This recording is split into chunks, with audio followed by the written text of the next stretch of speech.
बेटियां। सरिता के घर में 3 बेटियां थी। 2 नौकरी करती तो एक पढ़ाई। अरे दवाई खत्म हो रही है, कोई है जो लेकर आएगा? तभी बड़ी बेटी रिया आ जाती है। हाँ पापा, ये रही आपकी दवाई। अभी खत्म होने में वैसे 2 दिन बाकी है। 2 दिन पहले ना बोले तो कौन सुनेगा? चिल्लाना तो पहले से पड़ता है ना कि सामान खत्म है। अच्छा जल्दी से छोटी चाय बना दे दीदी के लिए। जी माँ। और हाँ, पकोड़े तल लेना, बारिश का मौसम है, मजा आ जाएगा। मैं बाजार से आलू ले आती हूँ माँ, खत्म हो रहे हैं। घर का सारा काम बिल्कुल परफेक्ट चल रहा था।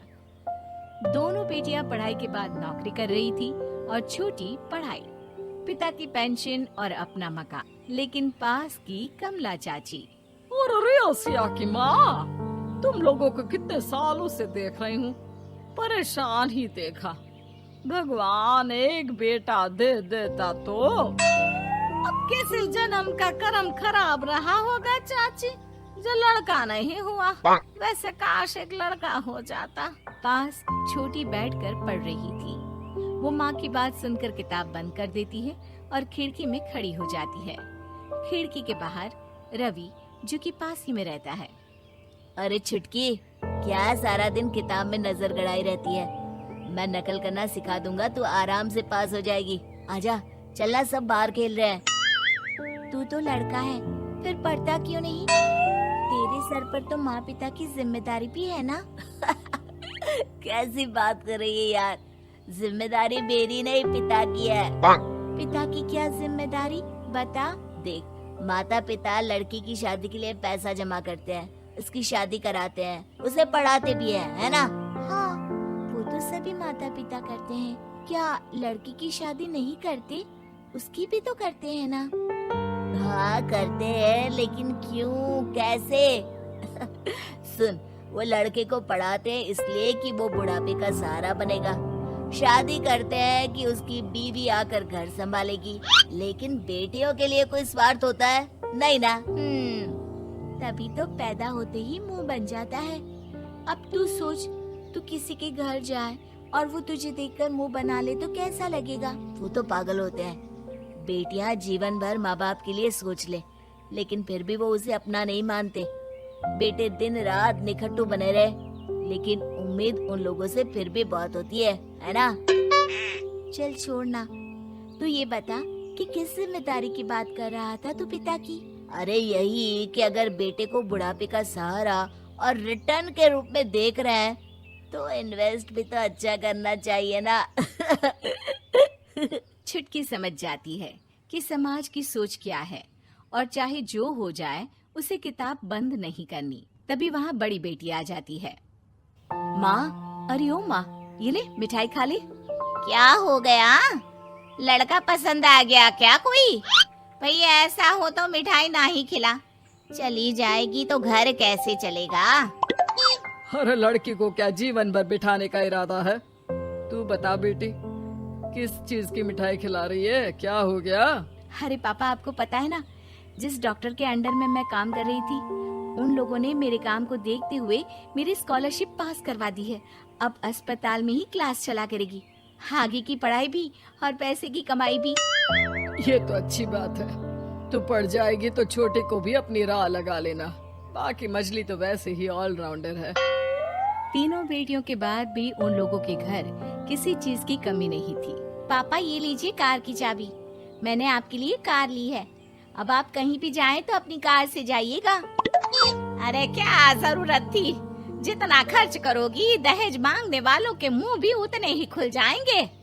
तो हम दीदी की शादी ऐसे घर में करेंगे ही नहीं जहाँ शादी के लिए पैसे मांगने की जरूरत हो।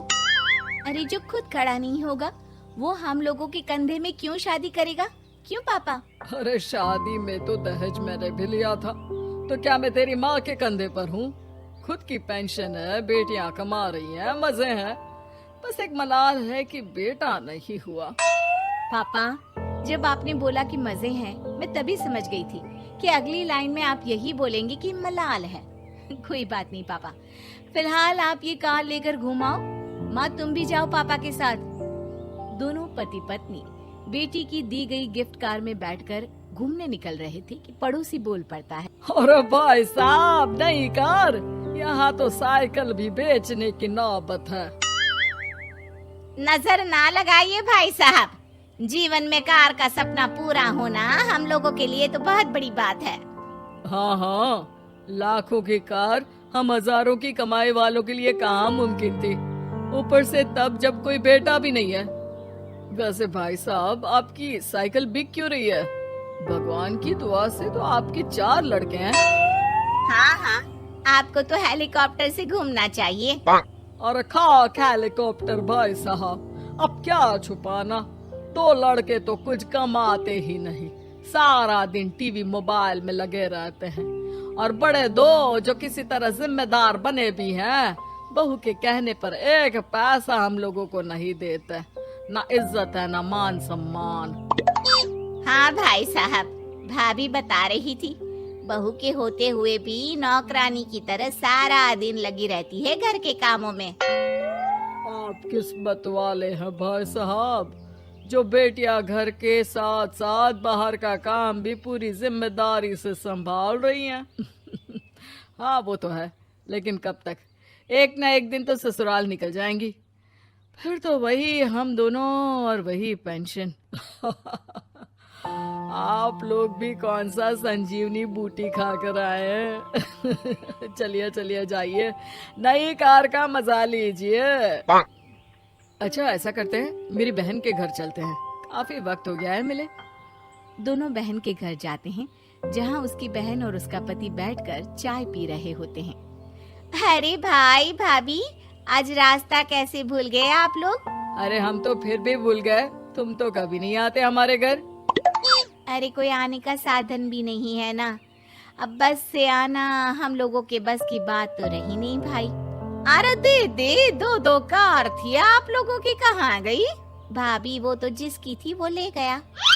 मतलब? 2 बेटे हम दोनों से अलग हो गए हैं, अपनी कार ले गए, अब हम दोनों अकेले, खुद बनाना खुद खाना। भाई बहन के घर से मिलकर बेटी की गिफ्टेड कार में बैठकर निकल जाते हैं। काश हम लोगों को भी लड़का हो जाता।